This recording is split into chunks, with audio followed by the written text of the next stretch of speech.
Hello friend and अस्सलाम वालेकुम, welcome to my channel. ये ACC 311 के फाइनल टर्म के सॉल्व MCQs की वीडियो रिकॉर्ड की जा रही है ताकि आपको एग्जामिनेशन प्रिपरेशन में हेल्प की जा सके। इसके ज़रिए आइए स्टार्ट करते हैं आज की वीडियो को। लेसन 23 से लिया गया है sufficient and appropriate audit evidence and testing the sales system. तो वो क्या होता है? वो होता है in the context of audit evidence sufficient और रेफ़र टू, कि किस तरीके से ऑडिटर जो है वो कहेगा कि भाई ये तसल्ली बख्श है।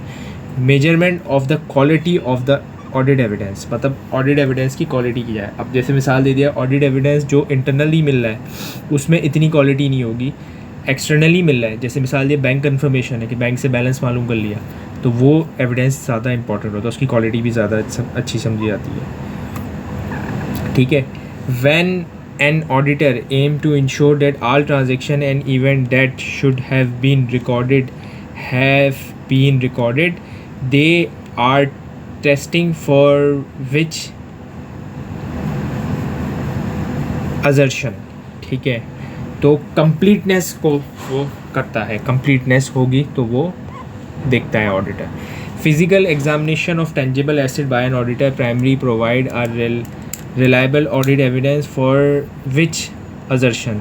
तो वो कौन सी है? एग्जिस्टेंस। यानी एक देखें तकरीबन ऑलमोस्ट सारी कंपनीज जो है वो फ़िक्स एसेट रजिस्टर बनाती है। फ़िक्स एसेट रजिस्टर क्या होता है कि उसके अंदर तमाम, जैसे कि आपका प्लांट कितने का लगा हुआ है, मशीनरी कितने की लगी हुई है, एसीज कितने के लगे हुए हैं, यानी कितने लगे हुए हैं, कहाँ कहाँ लगे हुए हैं, तो वो सारा समझ लो उसके अंदर रोड मैप होता है।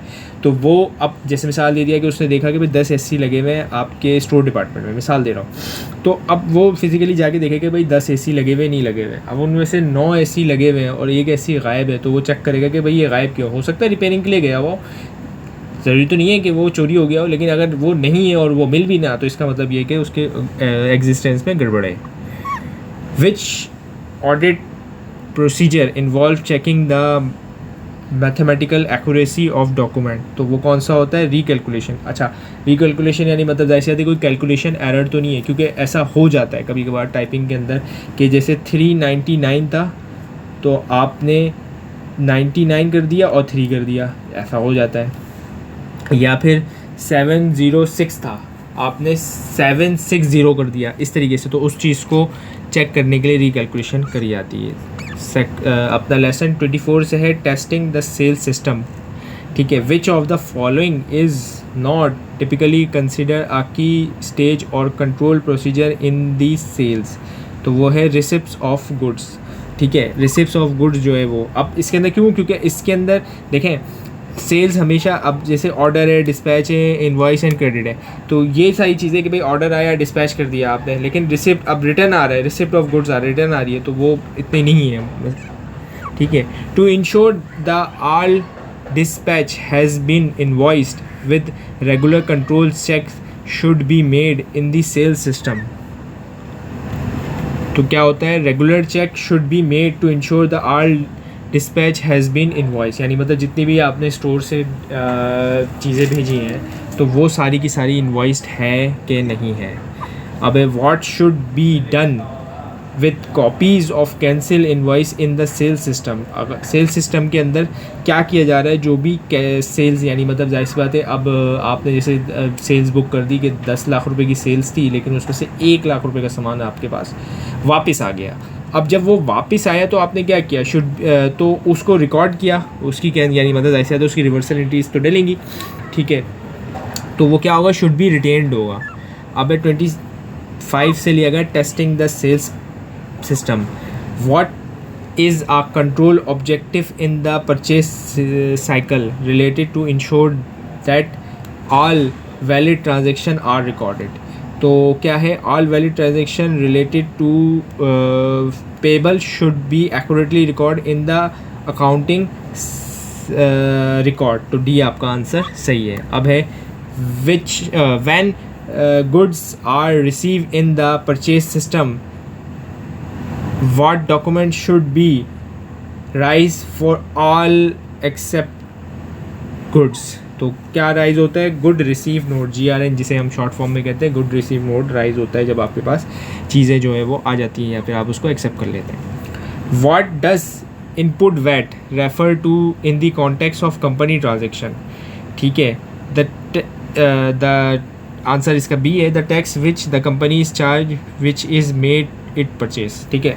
अब कंपनी चार्ज जो है यानी कि मतलब इसको यानी कि कंपनी जो है वो चार्ज होगा परचेज के अंदर. जब परचेज होगा, जब आप सेल टैक्स रिटर्न फाइल करेंगे तो आप इसको क्लेम भी कर सकते हैं. ठीक है. Testing the purchase system. ठीक है. परचेज सिस्टम को टेस्ट किस तरीके से किया जाता है? Approval of purchase invoice for further processing. सही है. अप्रूवल हुई है. अब अप्रूवल कौन दे सकता है? अगर छोटी कंपनी है तो सेठ ही अप्रूवल देगा, अगर बड़ी कंपनी है तो मैनेजर देगा, और उससे भी बड़ी कंपनी है तो स्टोर इंचार्ज भी दे सकता है आपका, या परचेज डिपार्टमेंट भी कर सकता है. For the payable ledger the auditor perform test for evidence of authorise of which item. तो एडजस्ट टू पेबल लेजर यानी कि पेबल लेजर के अंदर जो टेस्ट करेगा वो क्या देखेगा? एडजस्टमेंट टू पेबल लेजर देखेगा कि कितनी एडजस्टमेंट हुई हुई है. ठीक है. Testing the payroll system. Payroll system को किस तरीके से टेस्ट कर सकता है? Over the control object for a wages and sales salaries system in is that payment should be made at authorise rate of payment which control procedure directly address the object. तो सही answer इसका क्या है? Change in rate of payment should be authorized in written by an official outside the wages department. यानी कि मतलब किस तरीके से कि जो रेट अगर चेंज हो रहे हैं, ठीक है, तो वो ऑथराइज होंगे. और कौन होगा? आउटसाइड वेजेस डिपार्टमेंट होगा, यानी कि वो वेजेस डिपार्टमेंट वाले ही चेंज करेंगे. For transparency and effective internal control in the payroll system, what should preferably be done with the duty of the wage staff?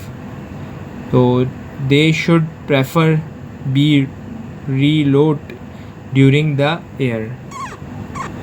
In a piece rate system, the monthly payment received by an employee is best describe. क्या होता है? Wages. To testing the cash system to satisfy against possible interception and ensuring proper accounting to for cash receive by post which control procedure should be employed when mail is open.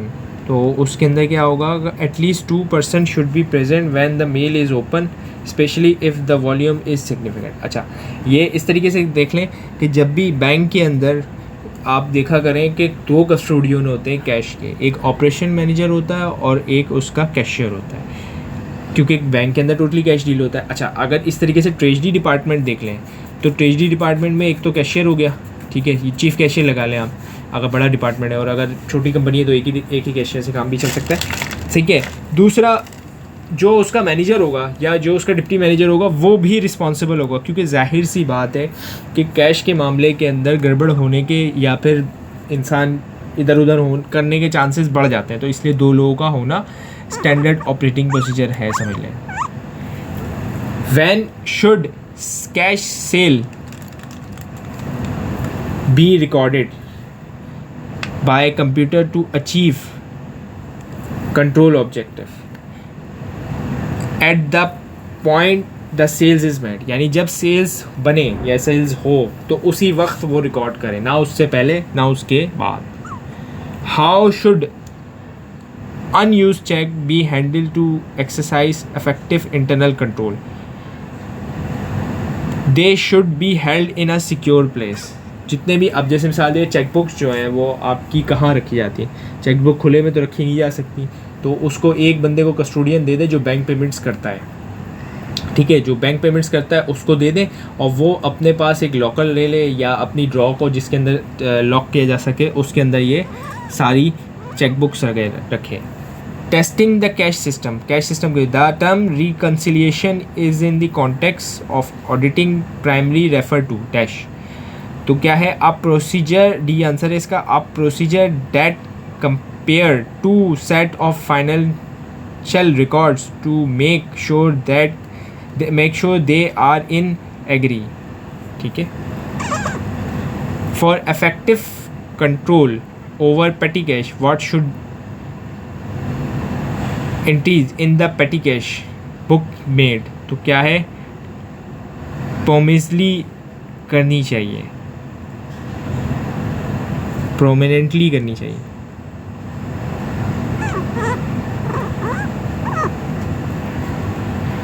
Lecture 30 है testing other system inventory and non current asset. तो a control objective for inventory is that adequate steps should be taken, identify all inventory which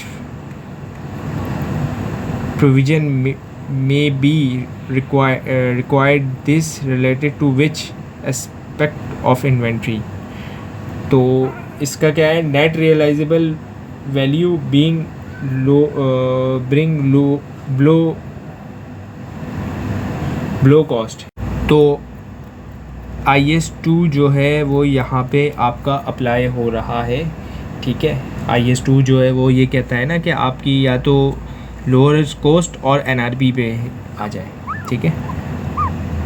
how often should a full inventory count be held if perpetually inventory record are not keep adequate. तो answer है at least once in a year, यानी मतलब perpetually के अंदर तो होता है हाथ के हाथ स्टॉक जो है वो अपडेट हो रहा होता है, हाथ के हाथ एंट्री आज लग रही होती है। लेकिन अगर नहीं है तो एटलीस्ट वन, यानी साल में एक मरतबा पूरा स्टॉक काउंट कर लें आप। जैसे मिसाल दे दिया है, अगर आपका साल क्लोज़ हो रहा है आपका अपना 30 जून को, तो आप 30 जून से 1 जून से लेकर 30 जून, यानी कि मतलब अगले साल की 30 जून तक, 1 जुलाई से लेकर अगले साल की 30 जून तक कभी भी आप इन्वेंट्री काउंट कर सकते हैं। When verification the existence of inventory what is consider an appropriate audit evidence. तो observation the counting of physical of inventory, ठीक है। तो आपकी जो इन्वेंट्री काउंट कर दें तो वो आपकी हो जाएगी। Which of the following is a control objective of non-current asset regarding their acquisition?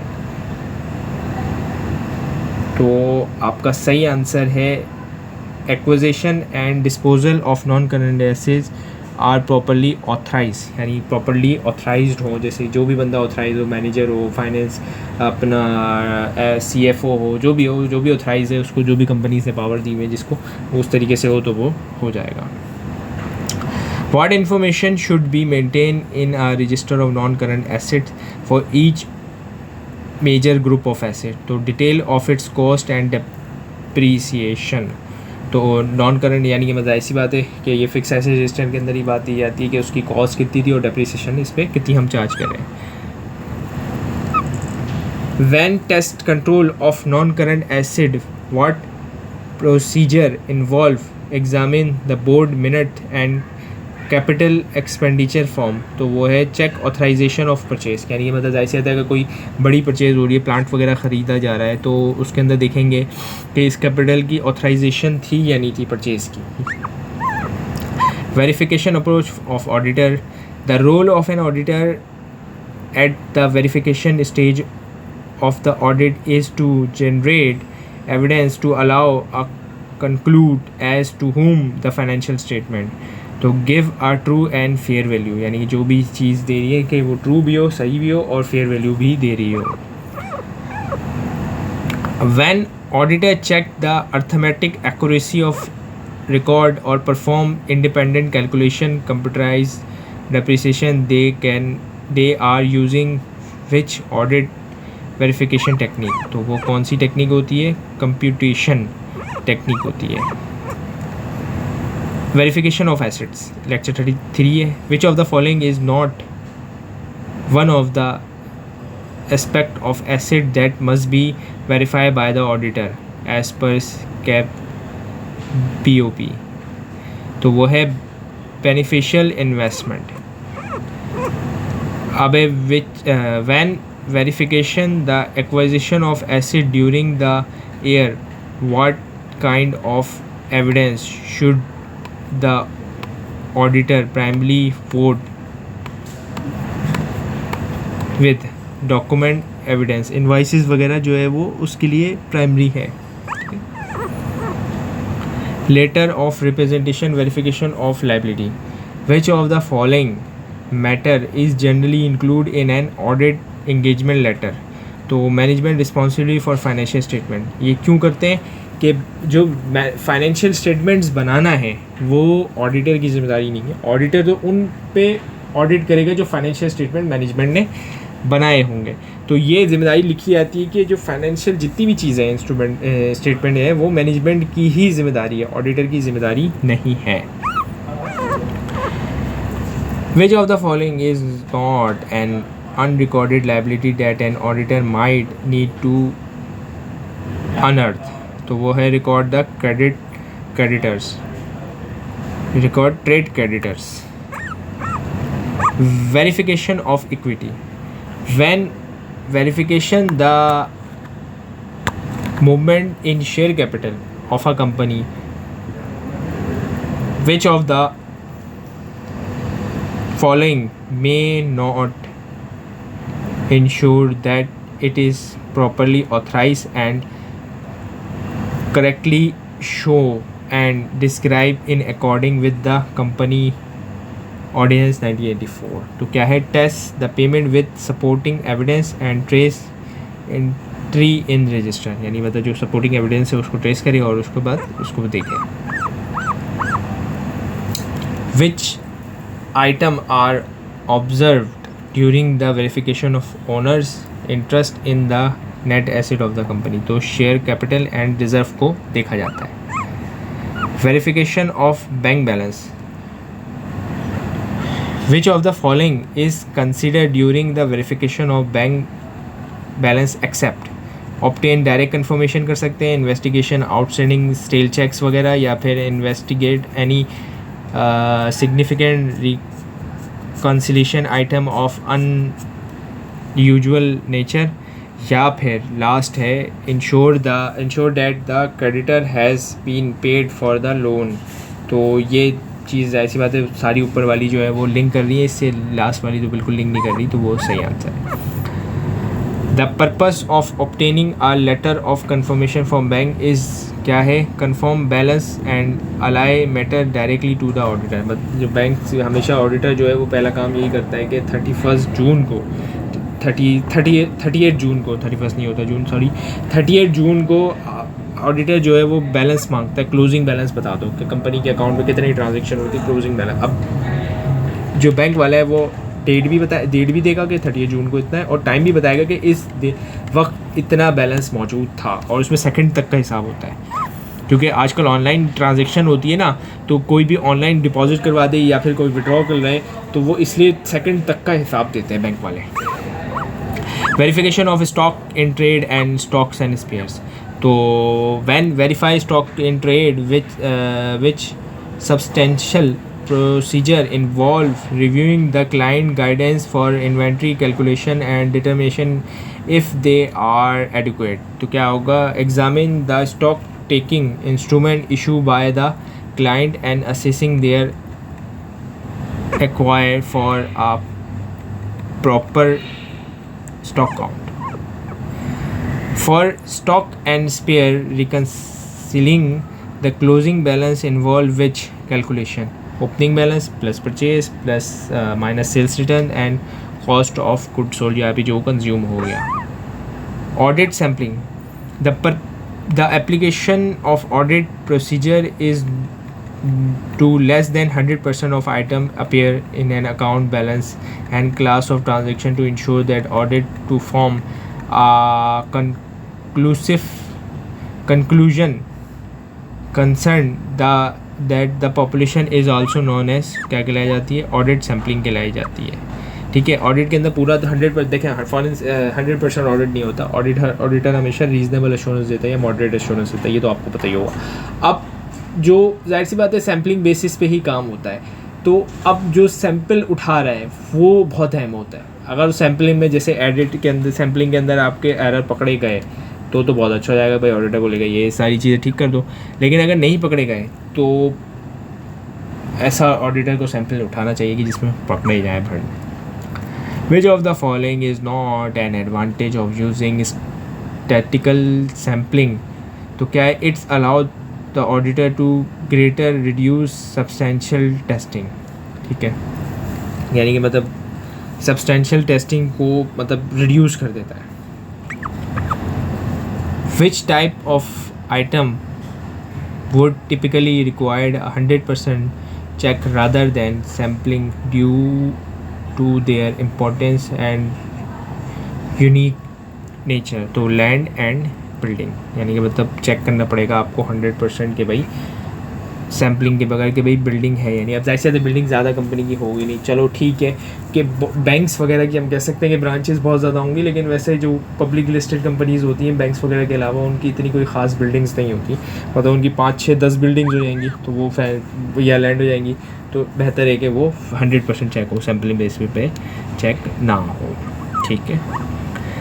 Which sample approach has been used for many years, allow the auditor to bring judge into play, does not require special knowledge of statistics? वो है judgemental sampling, ये experience पे आती है। Judgemental sampling जो होती है ना, वो बाकी रैंडम है, स्टैटिफिकेशन है, स्टैटिकल है, ये तो है ही। जजमेंटल तो होती है वो ऑडिटर को पता होता है। अब सीनियर ऑडिटर जो होते हैं ना, जो फर्म में बैठे हुए होते हैं बूढ़े, जिन्होंने 25-25 साल दिए हुए, तो उनको पता होता है कि हाँ यहाँ पे गलती होने के चांसेस हैं।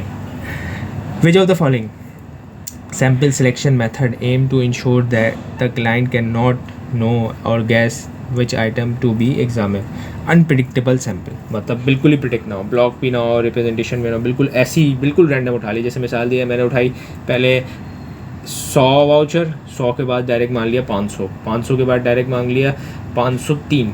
इस तरीके से बिल्कुल एकदम रैंडम सैम्पल उठाएंगे ना तो वो पता ही नहीं चलेगा कि वो क्या मांगे। The method of sampling that involve making a random start and then taking every and the item thereafter is called random systematic consideration that the work of internal audit. Which of the following statement is best describe the primary object of an internal audit function? To examine, evaluate, monitoring, adequate and efficient of the accounting and internal controls. अच्छा, बड़ी companies जैसे banks होते हैं ना, अब ये banks के अंदर एक्सटर्नल ऑडिटर अगर हर ब्रांच में छापा मारे, जैसे मिसाल दिया है मिज़ान की जो है वो 100 तकरीबन 1000 ब्रांचेज़ हैं, UBL की 1400 ब्रांचेज़ हैं, HBL की 1600 ब्रांचेज़ हैं। अब ऑडिटर जो है ना एक्सटर्नल ऑडिटर, उसके पास इतना टाइम भी नहीं है ना इतने रिसोर्सेज हैं कि वो हर ब्रांच में जाके छापा मारे।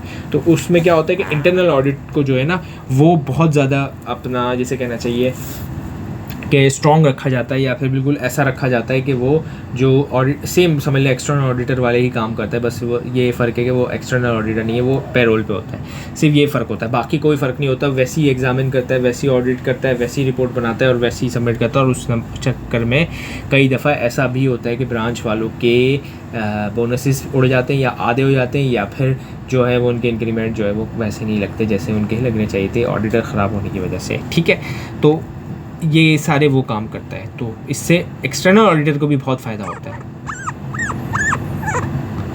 विच of the following is not a major component of an internal control system as identified by auditor? तो वो है स्टाफिंग। स्टाफिंग जो है वो जाहिर सी बातें नहीं होता है इन सब के अंदर, बाकी कंट्रोल रिस्क है और इंफॉर्मेशन सिस्टम है, ये सब आता है।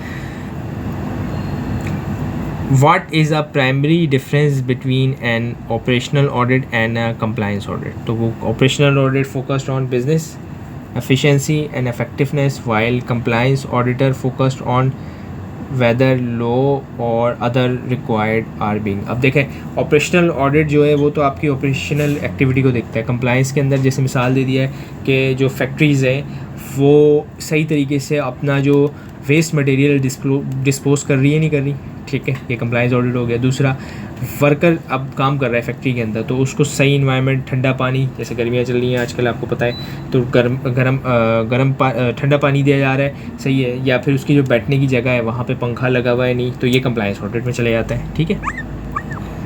Audit planning. Which of the following is typically a principal context of an audit engagement letter?